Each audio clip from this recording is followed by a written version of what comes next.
Hi, this is Jay Sykes with a quick video asking the question, once you achieve the Rolex watch level, do you ever go below that again, or do you continue above that, or do you kind of stay at that level? Now, I know there's quite a bit of debate about, levels of watch and a hierarchy in terms of how watches are ranked.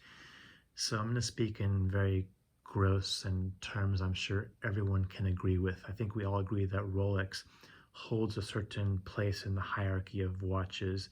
You can compare any watch to Rolex and say, for the most part, it's either above Rolex or below. So for example, a Patek Philippe, we can all agree is above Rolex in terms of level, and we can all agree that a standard, ETA watch is certainly below Rolex in terms of level. Now, I realize there are some people in this world who are quite wealthy, and when they get into watches, they can afford to go and buy 5 or 7 Rolex watches in the space of 1 month. Now, that is certainly not me. I think it's safe to say that most people, when they get into watches, they start at the lower level with some kind of, ETA based watch. And either in the course of saving money or learning about watches, they may aspire to get a Rolex one day. So the question for you, let's say you start off maybe some generic entry-level ETA watch, and you save up some money and you get that first Rolex. At that point, are you less inclined to kind of go back down to those entry-level watches for your next acquisition? Or do you kind of say, you know what, I'm at Rolex, let me just kind of stop here, enjoy my collection, maybe make a lateral move, maybe explore some other Rolex watches, or maybe, stay around that Rolex level.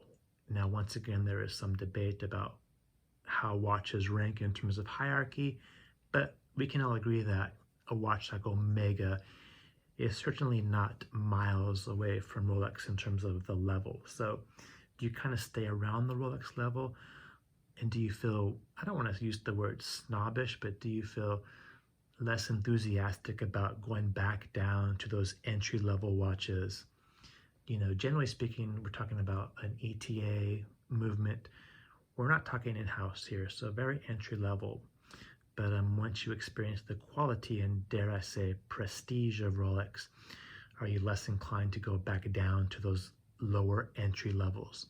Now, on the flip side, let's say you do, start off at a lower level and work your way up over time, and you finally get that first Rolex watch. Do you feel then, I don't want to say pressure, but do you feel maybe a desire to go above that level in terms of horological superiority? Do you next yearn for maybe like a Patek, let's say, for example?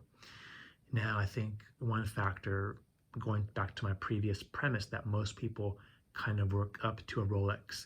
So if you begin with entry level and you were saving some money and learning about watches in general, yeah, one day you do afford the Rolex, but then to jump from Rolex to Patek, for example, is quite another leap in terms of the cost, both for acquisition as well as, any kind of maintenance. It's going to cost quite a bit more for a Patek watch in terms of the price of ownership. So I'm kind of curious, how many of you guys have gone above the Rolex or indeed aspire to go above the Rolex level once you achieve that?